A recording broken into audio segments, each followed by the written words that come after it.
Fish Keepers, this is Danny with Danny Aquatics. Coming back at you with another video, another DIY. I'm going to try to make a little sump polishing filter for one of the aquariums inside our house of 150. I've had that one set up for a pretty good while, and I've only been running that with one FX6, and it's not enough. And because when the fish were smaller, it was okay, but now that the fish are a lot larger, their bio-waste is a lot more, they eat more, they poop more. So I was thinking of putting another FX6, but I'm going to try something just see if it'll help polish the water a little bit more. And it's taking one of these filters that I picked up at Walmart, and they're made by 3M. You can see these. I went to go get a larger one. They had this one, but it's a smaller one. I went yesterday, and I decided to wait till the day to go get the larger one, and they were out. And so I'm going to try this one anyway, and I'm going to take a shot at it, put it together. I got some of the stuff set up here. I had some stuff that was left over from another project, and this is going to be my intake. Actually, I kind of just rigged it. This is all 3/4 inch pipe. This is actually an intake for the FX6. I had a spare one, so I'm going to use this piece for my intake. This will drop in there. 3/4 inch fittings, and probably run some other, either run pipe all the way to the pump. And this is going to be my discharge. This was already kind of set up in one of the other tanks, so I took it off. I didn't throw it away. I don't like throwing stuff away because I know I'll eventually end up using it. So this last one, the 90, is not glued. That way I can kind of use this as a directional pattern, so I can direct the flow of the water. And this ought to work. And so we'll see how that goes. And I've got a bunch of extra unions, some valves that have the unions already built into. I'm going to probably just chop these up and use these up. And extra fittings. I went and bought some extra fittings earlier. A couple of more valves, some more 90s, and a couple more fittings. These will fit onto the filter housing itself, so I can run the 3/4 inch pipe out of it. And this will be going into these sides here. So I was lucky. That was the only two fittings I could find that had the screw in and the PVC fitting on the outside for just to glue it into the pipe. So this has a bracket. I'm going to mount this on inside the house, inside the cabinet. And it's got a release. I guess it's a pressure relief button here on this filter housing. I'm not sure how that. I don't think we'll probably really need that. But this thing here will unscrew. It comes with a pretty stout filter.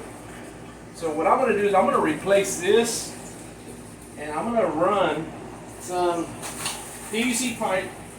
What you do is you run like a small piece of PVC pipe like this with two couplings. Let's get couplings, so I'll show you real quick. I think I have one here. And what you'll do, the pipe will be a little bit larger than this, a little bit longer, and you'll have two couplings, one on each end. And if you look in here, you have like a little setting down there, a little nipple down there.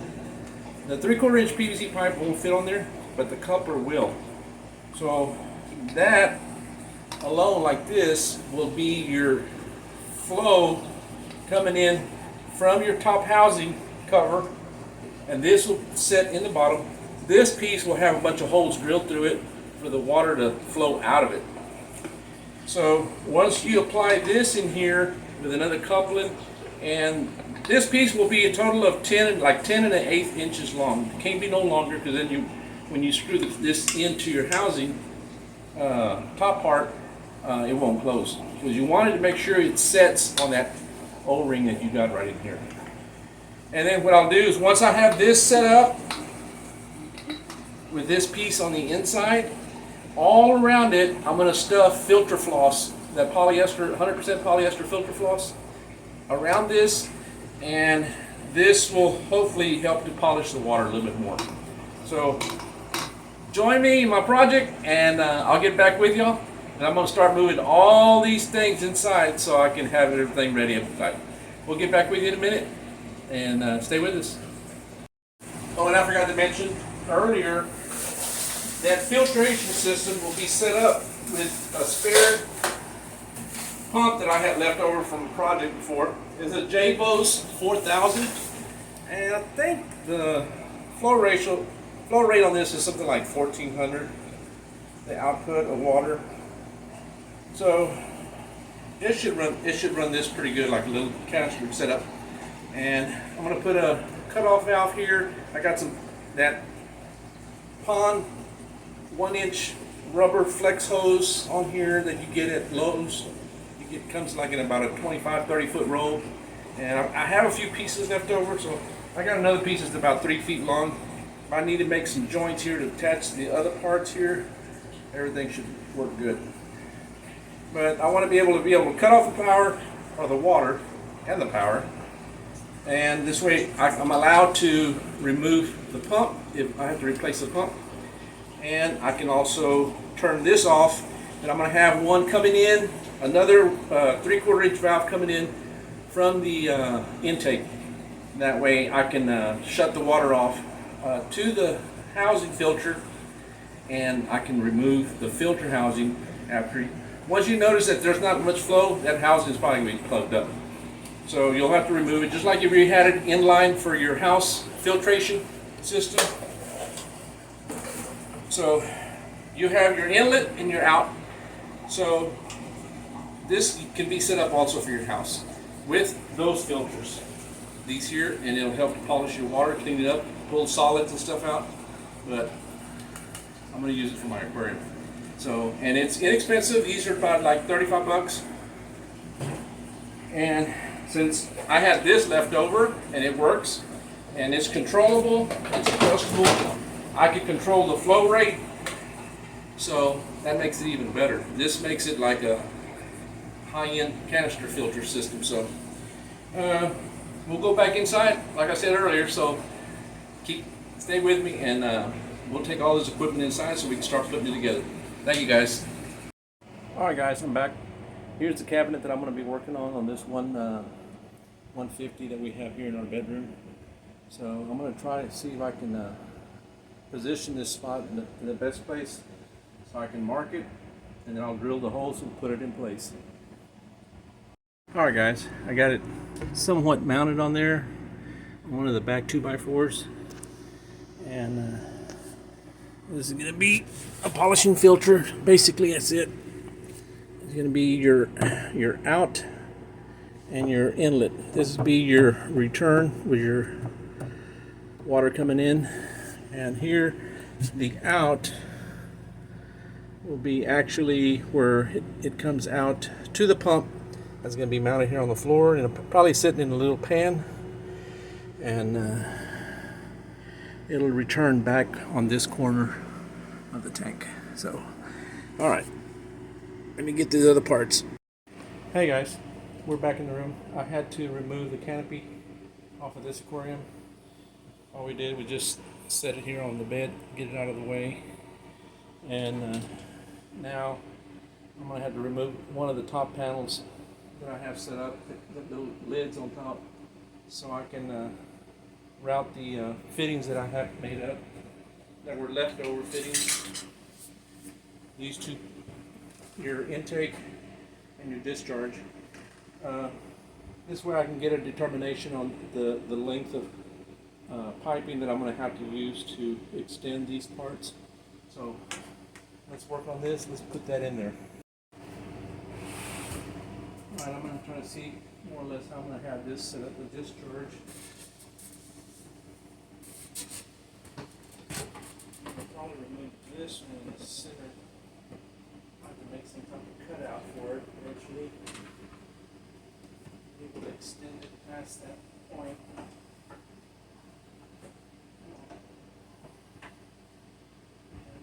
And it'll work. I just have to cut out the location for it in the corner there. And then this part, I have to probably do the same thing with this one. Get the other one. This is going to be your intake. I believe this is set up right. No, I think I have to put it the other way. This one actually is going to return. This one's going to have to go here. And other one's here.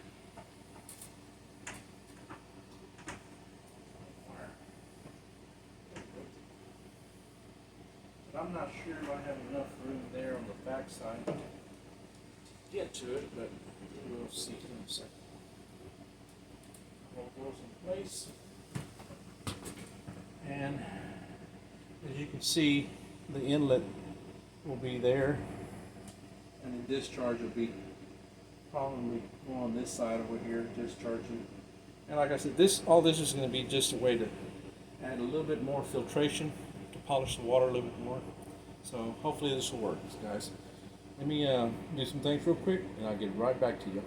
So far, I've got the jebos sitting here, and I need to get the little pan for it. This is going to be the discharge running all along the back side.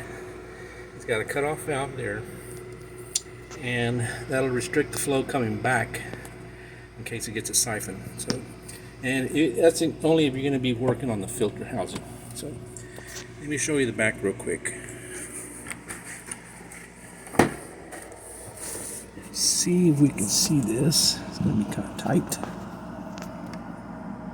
but it's running along the back, and it hooks up right there, feeds down the bottom. So everything's hard pipe from the pump up to the tank. All right, well, let's do the other pipe, the suction side. All right, guys, I got the return coming from the tank fitted together. I went with 3/4 inch valve to cut off the flow to do changes on this water canister, and I put a union just in case I need to do service work to this piece. We can disconnect it. Had to finagle a couple of fittings together here to make this housing hook up. So here on this part, all we have left is the return is going back here off the jebao 4000 pump. So now all I got to do is coming from here, the filtered water coming back to the pump with a maybe just a flex hose hook up to here. So we're going to see what I can come up with to put on there. So let's cut some pipes. Alright guys, I got a little container just in case we got some leakage. I hooked up some more of the flex hose to the intake, and a piece also on the exhaust side. That's where I have 2 valves to be able to cut off here and there, so I can change the filter floss on this canister that I have set up in here. And the purpose of this is basically just to see if it'll polish the water a little bit more, just to give it a little extra.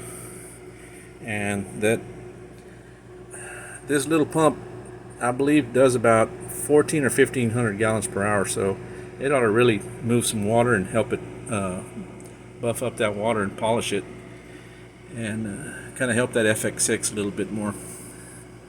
So all I got to do now is find a place to exit these out here on the outside, mount the controller, run the the power supply to. I have an outlet on this side of the aquarium, so I'll be setting that up in there. So we're almost done. All right, guys, I got that piece cut out. That's going to fit inside the housing.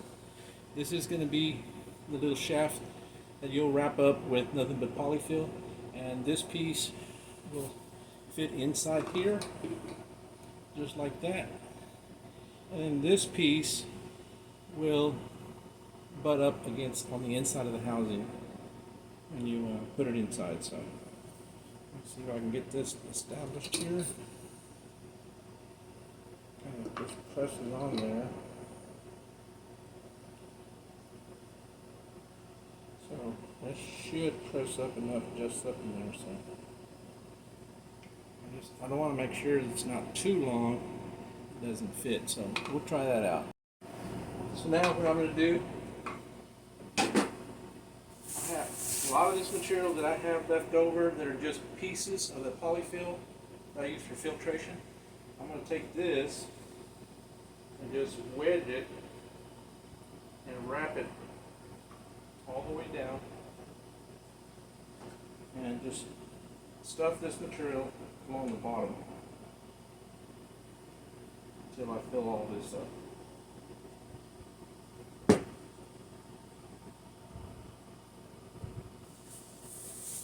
Use more of these little square, small pieces that I have left over.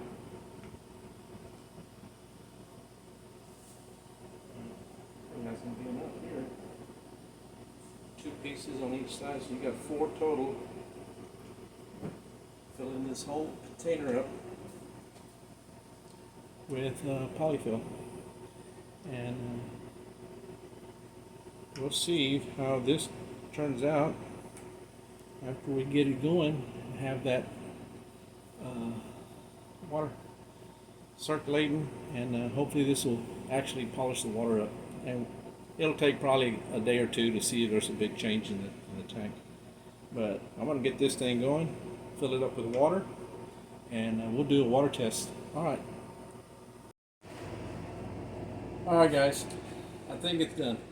So I had to do a couple of other little cutouts on the top, plexiglass that I have on top to improvise for the 2 new 3/4 inch hoses coming in and out. So let me get the camera off here so I can show you real quick. Alright, this is the top side. So to get the pump going, I filled the canister up with water, and then what I did, I ended up having to take some airline tubing that I use and drill a little hole a little smaller than the line, and then pushed it in there real tight, and then siliconed it, and then physically siphoned the air out of this line here to create a siphon from the intake from your water that's going to be filtered. And then just plugged off with a fixture on the end. This way, if you lose the purge here, you can actually siphon it again. You have to suck on the hose and get that air that gets trapped on this top side. So, but it's been running good already. So the only thing is I'm getting still a little bit of micro bubbles from the return. So we'll see. Hopefully that'll clear up after a while. Sometimes they suggest that you turn the power off and on again, and that will eliminate a lot of the guys. Here we go. Got some light on in here now. Everything seems to be working pretty decent.